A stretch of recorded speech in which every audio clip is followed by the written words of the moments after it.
For the past few weeks, every night when I go to sleep, I've had the same dream. It's Simon Hoiberg leaning in close and whispering in my ear. Okay Simon, looks like people on YouTube are really into micro SaaS. Specifically, they want to know what kind of micro SaaS they should build if they want to make money. Let's give the people what they want.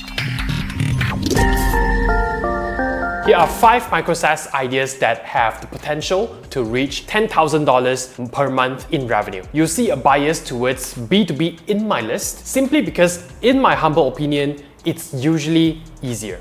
It's more black and white. With B2B, you're convincing customers to spend money to make money. It's a more straightforward value proposition. With B2C, you're offering to improve the quality of life, which is way more subjective. You have to think about people's feeling and I'm a developer, I don't do feelings. Idea number 1, an actual infographic automator. The idea, an app that allows you to input key stats you would like to display and converts them into beautiful infographics with brand identity for you. Infographics are used by businesses for a variety of reasons, from education to creating interest to backlink opportunities and as honeypots to get emails. We use them everywhere. Social media posts, as supplemental assets for articles and videos. Some even print them out for real-life displays. The problem is that infographics are one of the most time and resource-consuming mediums to produce properly. There are infographic makers, but none of them actually make the infographic for you. Canva's Magic Write can pull generic stats via OpenAI, but generic stats don't make good infographics. And even then, it's not free. If you want to make full use of it, you need to subscribe to Canva Pro. I would love a web app that can take my input, understand the kind of data it's displaying, then suggest a variety of infographics for me. Timelines, maps, list, that's a big one, comparisons, flowcharts, and many more. It gives all these options and I pick one. Then it inserts the stats into the infographic, customizing certain visual elements to follow the subject matter. That would be a free service offered to anyone with a limited number of infographics per day. For the paid tier, I should obviously be able to create more, maybe unlimited infographics. I should also be able to upload company assets like my logo, keyword we use, trainer profiles, and of course company colors. And the infographic maker always tries to fit these into the design. It should get to the point where if I was not a graphic designer, I would look at it and think, I'm happy with that, I'll use it as it is. A SaaS like this would be welcomed by everyone from solopreneurs to marketing teams in big companies. You integrate social media scheduling into this and every freelance social media marketer is going to throw money at you. I stand corrected. While we were brainstorming for this video, I found a very early MVP of pretty much what I'm suggesting. I went back into one of the Reddit threads I had seen earlier and look at that. The fact that the only thing out there as far as I can tell is still really early on in development is a good sign that we've got low competition for now. Theirs is a bit limited in the kind of input users have. I tried it out and the product is also kind of generic-ish. Now we know why the input was so fixed. Looks like they can only produce one type of infographic for now. But hey, they've got some custom touches. Look at those coffee-based icons. I appreciate that. I wouldn't pay for this level of infographics, but the idea is solid. It just needs to be fine-tuned, especially that watermark. Idea number 2, Google Reviews plus AI Translator WordPress plugin. The idea, a plugin that combines Google Reviews with an automatic translator that can be tweaked for tone. The WordPress plugin store is massive and it feels like there's a plugin for frigging everything.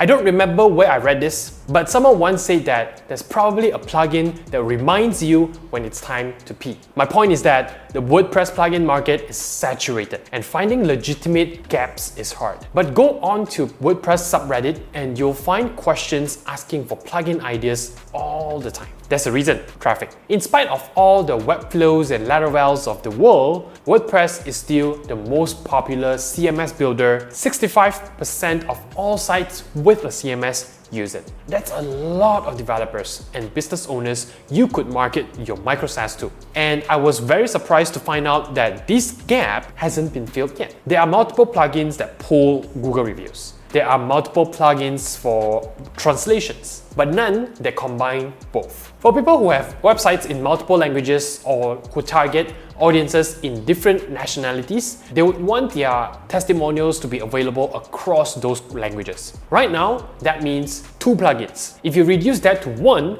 that's a value proposition. It might not seem like much, but considering how simple this is to do, why not? The WordPress plugin game is a game of gaining inches. You're offering an inch of convenience. But if you're a dude, you know how much of a difference gaining 1 inch can make. The way these plugins work is their free tier lets you pull a set number of reviews. The paid versions lets you pull unlimited number of reviews. Yours would be the same, only you offered translation on top of it, and if you were smart, you incorporate one of OpenAI's models so that users can request translations that have a certain tone to them. Some will want their testimonials to sound more professional, others will want them to be more casual. It gives your SaaS a slight edge. I don't want to spend too much time elaborating on this, it's super straightforward. Idea 3. VR-assisted clothing try-on Shopify app. The idea: a VR app that applies clothing to actual user bodies and watches to wrist with careful attention to case size and lug-to-lug length. Continuing a plugin theme but shifting from WordPress to Shopify, which is the platform of choice for online sellers. Last I checked, there are over 4.2 million Shopify stores. In particular, we're going to look at how we can assist clothing and fashion stores, which combined accounts for just under 40% of all Shopify stores. The gap that I see: a comprehensive VR try-on apps. There are apps that allow you to project digital scans of products onto live videos of users via the camera. When you're buying something internationally, trying it on in person is not really an option. So this gives users a layer of confidence that an item is going to fit them right or not. So right now, if I were to search for these kinds of apps on the Shopify App Store, I can only find VR-assisted try-ons for accessories that go on your face, like makeup or earrings. I can't find something that does it for other parts of your body, specifically wrist and torso. Why wrist? Watches. You won't know unless you've gone through it, but one of the most important part of finding the right watch is matching the diameter of the case and the lug-to-lug length to your wrist. Nobody wants a watch that overhangs and eats their wrist. And at the same time, it would be nice not to have something that looks like a kid's toy. That's why sites like Watchbox and Chrono24 that specialize in watches allows users to check how specific watches will look like on their wrist. There's nothing exactly like it right now on Shopify, which means you get a shot at a clear market. Anyone who plans to sell watches will look no further than your app. I also mentioned torso because of course people will want to check how shirts and jackets are going to fit on them. The closest I could find is PictoFit Virtual Try-On, where you create an avatar and put your face on it, then dress the avatar. But it's not your body, and it just won't be the same as being able to stand in front of a camera and have an outfit literally applied to your frame. An app that offered either one of these features would bring something unique to the shopping experience like nothing else offered on the Shopify store so far. Hey guys, I could talk about app ideas all day long, and I love checking out new ones. Tell me your microsize ideas in the comments, and since you'll be scrolling past the subscribe and like buttons, why not kill 3 birds with 1 stone? Alright, back to the video. Idea number 4, Decision Tree WordPress plugin. The idea: a plugin that immediately provides users with a series of questions and direct them to the most likely page based on answers provided. We go back to WordPress for this one. And this comes from a specific request I saw on Reddit. Here's the thing, I checked. There are decision trees. However, it does tell me something that this user, who seems to be a freelance web developer, wasn't able to find them. Or maybe they did and weren't too happy with what they found. There are only 2 search results that really fit the decision tree description. Problem is that the most recently updated was 4 years ago, which means lots of potential bugs and security loopholes. Also, I can't help but wonder why neither of these decision trees are hooked up to an OpenAI model that can be trained to answer questions about business products and services. Have you heard of Cody? Cody, the AI trained on your business. It allows businesses to upload documents and product files into an internal database, and the AI serves as a 100-year-old librarian who knows where every page in every book on every shelf is. Imagine a decision tree powered by an AI like Cody. Now, you don't need a flowchart of questions. Users can roughly say what they're looking for, and the AI can either automatically direct them to a page or provide a list of suggested links. It would be far more efficient at helping users, plus it has a more interactive and human-like quality to its responses. Win-win. Idea number 5, a pay-per-use Grammar Nazi Figma plugin. The idea, a pay-per-use Grammar Nazi Figma plugin. For our final idea, which surprise surprise is also a plugin, we head to Figma. Figma needs no introduction. Here's a short introduction. Figma is an interface design platform, a fancy way of saying designers use it to create app front ends for both web and mobile. It has millions of users from all over the world, and only about 15% of them are from the US according to SimilarWeb's web traffic data. It's not 100% accurate, but how many people are using private VPNs to surf Figma? This is not Pornhub. In fact, as you can see, the next two top sources are India and Russia. I don't know if you ever had the pleasure of playing Counter-Strike with a server full of Russians. I haven't, but I hear it's a lot of fun.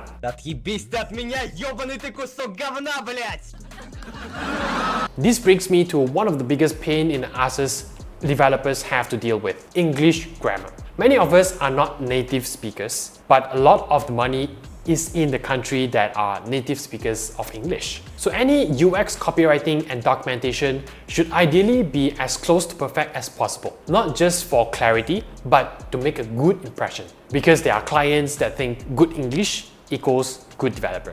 I'm not saying they are right, not even close. But man, I just want to earn an honest living here. We could dedicate years to perfecting our grammar, or we could just install a grammar plugin. As you can see, there are a ton of them already on Figma. But it's fine.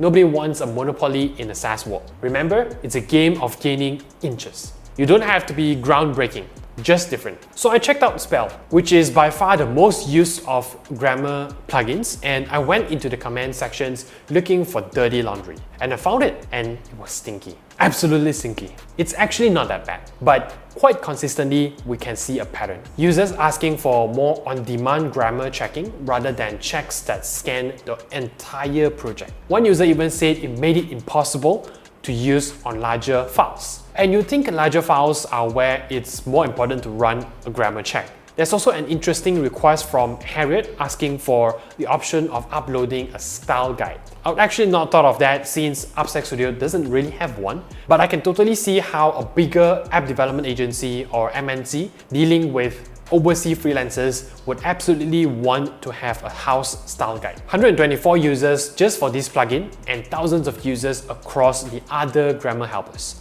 The demand is there. You just need to differentiate yourself. I think offering an on-demand checking and house style is a great start, but go through the rest of the plugins to see what else users are complaining about. Your market is basically every developer not from the US, UK or Canada, or even them, to be honest. So as you can see, you won't be able to charge an arm and a leg for one user, but try 1,000 users or 10,000. Simon, I hope you approve of my micro-SaaS ideas, and to everyone else, hope you had fun listening. And now, allow me to shoot myself in the foot. I have to ask, in addition to hearing suggestions from videos, have you been doing your own research into what type of micro SaaS projects you could work on? It's good to get different opinions, but no idea you will hear from a YouTube video comes close to the validity of an idea you discover through personal research. Look back at your own professional and life experiences and look for primary sources of pain points. Then, scoop out existing solution providers and see what users are asking for. Then ask on forums like Reddit or Quora. If you're not sure how to start, I'll recommend you watch this video on how to come up with your own SaaS idea that customer actually want. I'll go over 3 strategies to find not just profitable SaaS idea, but ones that make sense for you. So that's it for this video. If you've got a micro SaaS you would like to share or an idea you'd like to pitch, please share it in the comments. I'd love to check it out. Otherwise, Please subscribe and like this video, and let's get you coming up with your own SaaS ideas.